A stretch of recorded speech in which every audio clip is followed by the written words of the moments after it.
The realization of Hunyuan3D beyond rehabilitation can be seen intuitively through image to 3D conversion.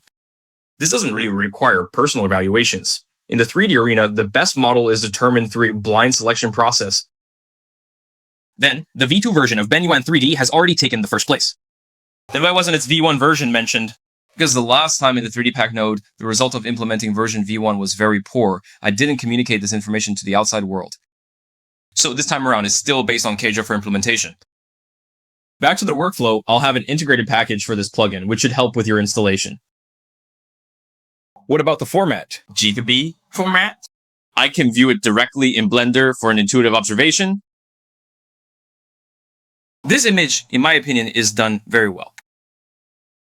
I think it doesn't even need much editing at all. In the workflow, what can be specially edited? Is the input image directly converted into one? A white background is better.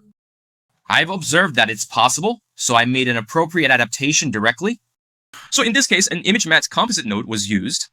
Then a color, hashtag, FFFF represents white, combined with image masking. There is another note here, meaning the textures can be enlarged not only by directly scaling the model, but also through other methods. In one of the 3D Pack streams previously, they used a method that included IP plus tie.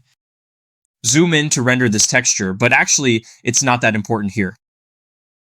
For me, as long as this one step above is completely accurate, there's no problem. Navigate to RunningHub's AI or click the link in the introduction to register and get 120 HB, log in daily to receive an additional 100 points. The corresponding AI workflow and one-click AI applications have been deployed online and can now be run and tested online.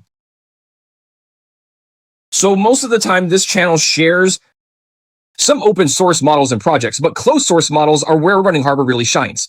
It brought down the prices of many popular models, such as V2, K-Ling, and Wanxiang. Some specifications were even lower than the official published prices. The more you use it, the more you'll realize that saving up bit by bit really saves money in the long run.